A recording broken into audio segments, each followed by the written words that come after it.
ఇప్పుడు రాత్రికి ఎన్ని బోట్లు వస్తాయో మళ్ళీ ఒకసారి రివ్యూ చేసుకుంటాం. వచ్చిన బోట్లన్నీ కూడా ఆపరేషన్లో పెట్టి మన దగ్గర ఉండే ఫుడ్ అంతా సప్లై చేస్తూ ఉంటే కొంతవరకు రిలీఫ్ వస్తుంది. వాటరు, కొంత ఫుడ్డు. చాలామంది కొంతమంది లోపల ఉన్నారు, వాళ్ళు కూడా పాపం పేషెంట్లు కానీ లేకుంటే బాధల్లో ఉన్నారు. కొంతమంది కుటుంబ సభ్యులు బయట ఉన్నారు, అదే మరి లోపల చాలామంది ఉన్నారు, వాళ్ళు కూడా చాలామంది బాధల్లో ఉన్నారు. మా ఇంట్లో వాళ్ళు మరుగయ్యారు, తీసుకురండి అని బాధల్లో ఉన్నారు.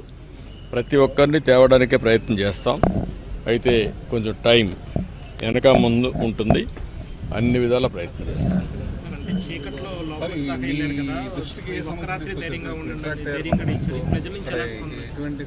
ఇప్పుడు నేను ఒక ఇంటికి వెళ్ళాను, ఆ ఇంటి కూడా నిలబడుకొని అందరినీ మాట్లాడాం కొంతమందితో దారిలో. వాళ్ళంతా ఏంటంటే బాధల్లో ఉన్నారు.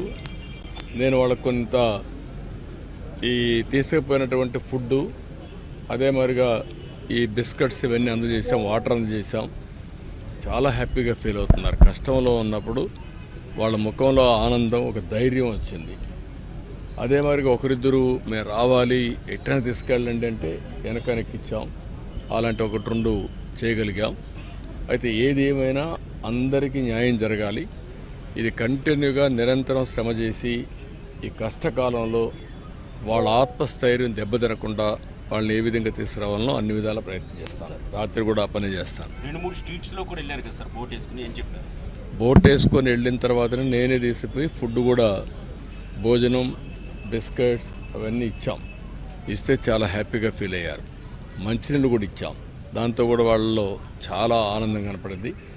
ఇంకా రాత్రికి ఎంతవరకు వీలైతే అంతవరకు నీళ్లు పుష్ చేయాలి, ఎంతవరకు వీలైతే అంతవరకు ఫుడ్ కానీ ఇవ్వగలిగితే కొంత రిలీఫ్. అందరిలో అక్కడి నుంచి బయట రావాలని కోరుకుంది. కొంతమంది పేషెంట్లు ఉన్నారు, పిల్లలు ఉన్నారు, కొంతమంది యంగ్స్టర్స్లో కూడా కిడ్నీ పేషెంట్లు ఉన్నారు. చాలా అది విన్నప్పుడు ఒక్కొక్కరికి ఒక ప్యాథటిక్ స్టోరీ ఉంది. వాళ్ళందరినీ తీసుకురావాల్సిన బాధ్యత ఉంది. నేను చాలా సైక్లోన్స్ చూశాను, ఒక్కొక్కటి ఒక్కొక్క రకంగా ఉంటుంది. ఆ రోజు మీరు ఒకసారి చూస్తే హరికేన్ తుఫాన్లో పూర్తిగా చెట్లన్నీ పడిపోయి రోడ్డు అంతా కూడా బ్లాక్ అయిపోయింది. నీళ్లు లేకుండా ఉన్నాయి, కరెంట్ లేకుండా ఉన్నాయి. అవి ఇవ్వడానికి చాలా టైం పట్టింది. అదే సమయంలో హుదూద్ మీరు చూస్తే చెట్లు పడిపోయేసి చాలా బీభత్సం సృష్టించింది. నాకు 2-3 రోజులు పట్టింది నార్మల్ అంటే ఎంటర్ కావడానికి. అక్కడి నుంచి కంట్రోల్కి వచ్చింది. ఆ 2 ప్లేసుల కంటే ఈ ప్లేస్లో వాటర్ ఒకటి పెద్ద సమస్య.